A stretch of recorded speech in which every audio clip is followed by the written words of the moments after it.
I've told my awakening story many times. The other day, I was wondering, maybe I'm telling that story too many times, but since I keep being asked and it feels like the right thing to do, I will continue until I get the feeling not to continue. But all of that said, of course, the story is not who I am. Your story is not who you are. And essentially, what happens after an authentic awakening or shift of consciousness, or whatever you want to call it, is that one's identification with the story, with the ego, with being the one who figures everything out and does everything, all of that begins to fall away and recede into the background. And I have this clear memory. I think it was just a few weeks after receiving Shaktipat Diksha, the awakening of the Kundalini in a lucid dream. I remember that the MC at the meditation center I used to go to called me one day and he asked me if I would tell my story. And I just said, yes, I will.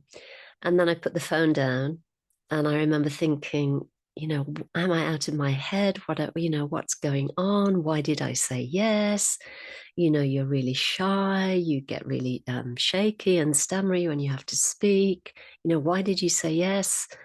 And all of those kind of repetitive thoughts kept going through my head. And I saw clearly that this something that was much bigger than those fears and that identity stepped forward and said yes. And that continued all the way through my life. And in fact, that movement, that saying yes to things that would normally scare me or scare the story of who I thought I was, that voice got much louder and more forceful and took center stage. And I say that to say that it's not that the truth of you, the source as you, is looking for a stage to speak on or to kind of brag or speak loudly. It's there to connect with others who are longing to awaken to the truth of who they are. And you as the story, you as the person, will be challenged in many ways. And you'll find yourself doing things that you never dreamed you would ever do. In my case, I never dreamed in a million years that I would write books or that I would be comfortable enough being interviewed. And by extension, that I would be relaxed enough and calm enough to show my face to the world and to speak in the way that I speak in these episodes on Talking True.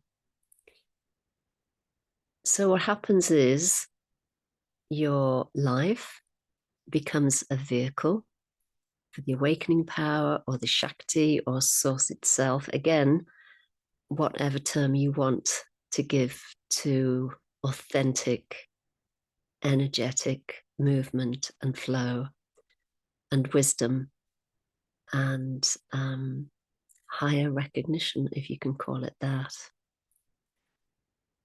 So if this is where you are, then it's great to meet you. And it's wonderful to be in this company and to be able to speak from heart to heart, from source to source, and to be at peace in this place and to be willing to reveal the truth that it doesn't take lifetimes to recognize the self, the opportunity to see clearly is here always, even amidst the most challenging of circumstances.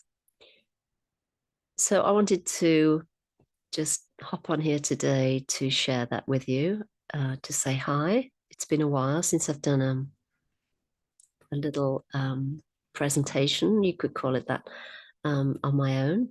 I've been enjoying having guests, wonderful, wonderful guests. So if you haven't watched any of the other episodes with my guests, please do so. They are so inspiring, and I'm loving every minute of hosting and enjoying hearing and bathing in the wisdom of the people that are brave enough to say yes and to join me on Talking True. So be true to you, take it easy, be well, and I'll see you again soon. Bye.